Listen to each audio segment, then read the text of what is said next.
Assalamualaikum warahmatullahi wabarakatuh. Berjumpa lagi dengan kita di podcast kelompok 4 bersama saya dan teman-teman saya, calon ASN Kementerian Perhubungan tahun 2023. Pada podcast kali ini, kita akan membahas tentang isu hoaks yang banyak sekali kita temukan pada sekitar kita. Tentu saja, kalian semua juga pasti tidak sendiri. Tidak bakal tahu juga ada beberapa rekan yang akan menemani saya membahas isu hoax pertama. Yang pertama itu ada perkenalan dari teman-teman saya, Basil Adrian Prawiatmaja. Terima kasih Yang Bung kedua, Faris. ada Fantia Fiani Putri.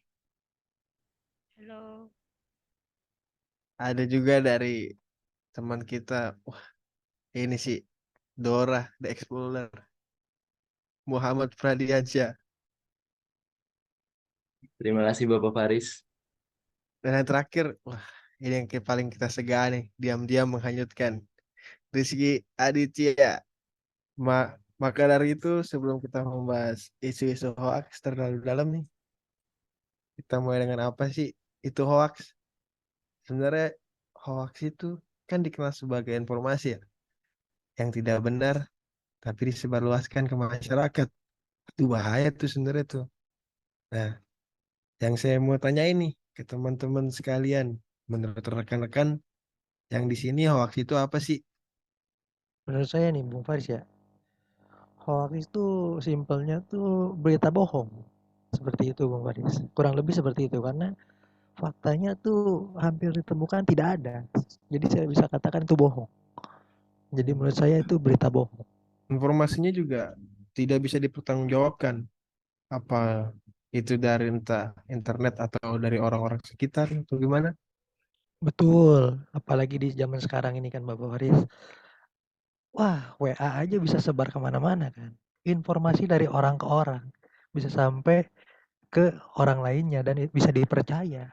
Itulah Bapak Faris sekarang kayak gitu. Jadi bisa dikatakan informasi yang tidak ada sama sekali faktanya dan tidak dapat dipertanggungjawabkan. Itu menurut saya sih Bang Faris. Oh, oke oke.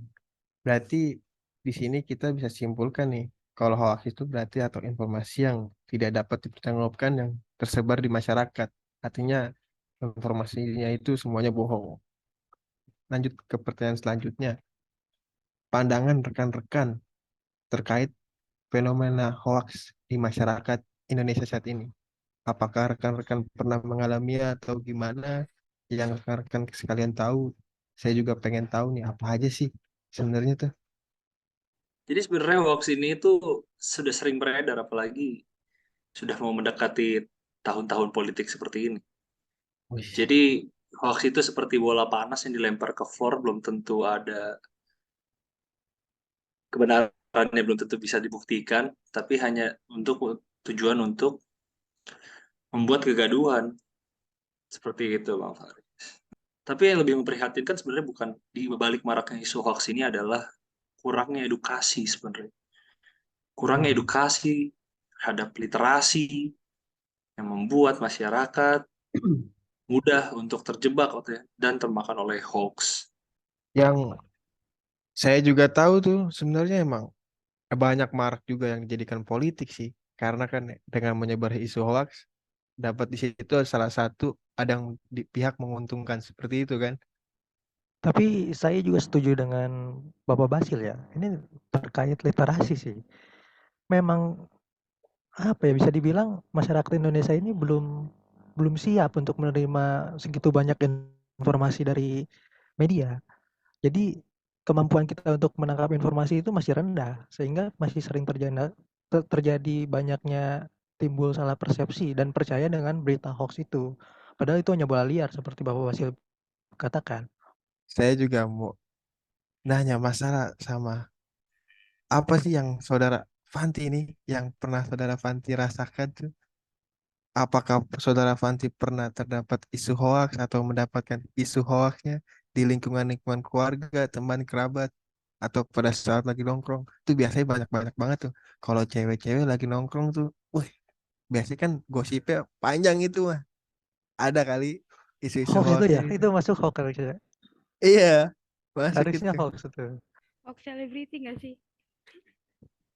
Tapi mungkin kalau hoax yang hoax yang banyak beredar itu ya mungkin yang kemarin tuh yang virus apa COVID kemarin yang vaksin tuh ya kan banyak banget hoax tentang vaksin yang menjadikan masyarakat itu kayak nggak percaya vaksin dan jadinya males untuk vaksin gitu. Banyak banget di lingkungan saya yang sebenarnya nggak pernah vaksin karena ya itu hoax yang bilang vaksin itu bikin lumpuh, vaksin itu bikin penyakit, menimbulkan penyakit dan sebagainya. Padahal kalau misalkan kita lihat ya itu nggak benar kan, karena emang itu salah satu pencegahan dari COVID yang kemarin itu. Itu sih yang di lingkungan saya seperti itu. Ya, saya juga tahu itu tentang COVID vaksin seperti itu. Ya, memang sebenarnya sih kita balik lagi ke edukasi tentang bagaimana obat vaksin itu seperti apa. Pentingnya edukasi kan seperti itu, sehingga tidak menjadikan timbulnya hoax. Kalau dari Bapak Muhammad Pradiansyah ini, apakah ada tanggapan lain tentang hoax saya itu? Kalau dari saya ya Bapak Paris, saya mau menanggapi kenapa bisa terjadi berita hoax yang tersebar di masyarakat ini. Mungkin yang pertama itu ada kesalahan informasi yang didapat dan tidak mencari sumber informasi yang lebih kredibel, maka bisa terjadi hoax. Nah, dari hoax ini bisa terjadi perpecahan nih, bisa ditimbulkan karena seseorang membenarkan informasi yang salah, namun orang lain nggak percaya akan kebenaran tersebut karena ia memiliki informasi yang bias. Kalau dari tanggapan saya begitu, Bapak Faris. Hmm. Mungkin Saya mau juga nanya bisa itu tentang enggak sih? Mungkin juga bisa apa ya? tentang karena bahas dendam. Wah, tuh. Wah, itu bisa jadi sih, Iya kan? karena kan ada sisi dendam-dendam antara satu pihak dengan pihak lain, dua itu Menyebarkan bisa hoax. jadi dendam pribadi juga bisa itu. Kalau saya pengen nanya juga nih, cara penanganannya terhadap isu hoax itu seperti apa sih? Karena kan dari kita yang tahu biasanya hoax itu kan timbul dari internet. Itu cara penanganannya seperti apa tuh? Kadang juga ada dari sekedar omongan. Baik, Bung Faris. Kalau menurut saya, sebelum kita melakukan penanganan, kita harus melakukan tindakan pencegahan terlebih dahulu. Oh, itu tuh yang benar tuh. Jadi perlu adanya antisipasi, yaitu dengan cara dari diri kita sendiri dulu nih. Jadi apabila kita dapat berita, kita dapat selebaran, broadcast, itu jangan langsung dipercaya, cuman harus kita cari tahu dulu kebenarannya, gitu. Bagaimana fakta-fakta, kita gali lebih dalam lagi, dan kita bisa menyimpulkan sendiri apakah berita yang beredar ini adalah berita hoax atau berita yang memang faktual, gitu. Dan jangan sampai kita bereaksi terhadap berita yang baru kita tahu gitu. Misalnya gara-gara orang banyakin mempertanyakan masalah vaksin misalnya. Kita langsung ikut-ikutan, iya nih vaksin A, vaksin B, vaksin C, vaksin D gitu. Iya nih kata orang A ini nih vaksin kayak gini nih, vaksin kayak gini nih. Padahal kan belum tentu juga seperti itu dan bahkan jauh dari faktanya jauh dari seperti itu. Mungkin kalau dari pandangan saya seperti itu, kita harus bisa mengantisipasinya terlebih dahulu. Baru nanti ada tahap pencegahannya, kemudian ada tahap penanganannya. Terkait penanganan mungkin biasanya juga hoax nih dari media-media ya. Biasanya media-media nih memberikan tagline nih yang langsung apa ya, langsung menyulut api gitu. Membacanya aja langsung trigger gitu kita tuh saat membaca doang. Baru membaca tagline doang. Dan biasanya budaya masyarakat kita kan hanya membaca tagline aja, nggak bisa isinya tuh. Baru baca tagline aja udah kesulut api tuh. Nah, mungkin bisa pemerintah ini bisa apa ya? Mungkin kerjasama dengan pihak-pihak media terkait pemberitaannya. Walaupun memang di sisi lain itu kesalahan kita sebagai pembaca juga karena kurang literasi dan kurang keinginan untuk membaca isinya tersebut.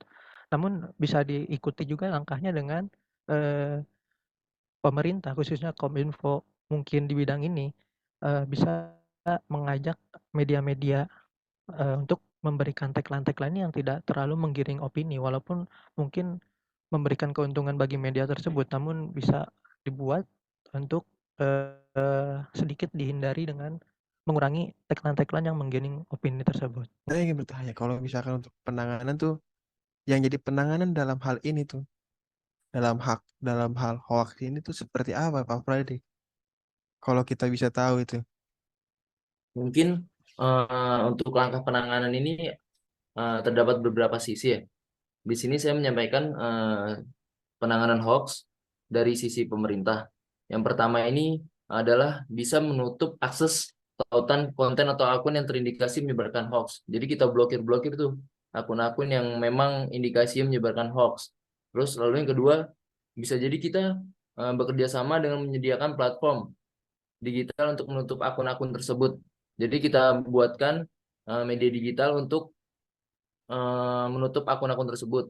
Dan yang ketiga ini bisa jadi kita membuat pembatasan akses terhadap sebagian fitur platform digital atau berbagi file.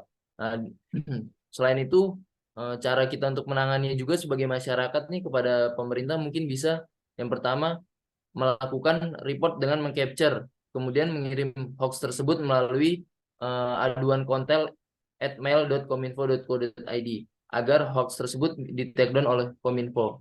Begitu Bapak Faris. Oh, benar sekali tuh. Mungkin itu bisa dicatat ya Bapak Faris tuh. Yang terakhir tuh yang apa tuh? Bisa dilaporkan kemana Bapak Freddy? Untuk laporannya bisa mengirimkan hoax tersebut ke aduan konten @mail.kominfo.go.id.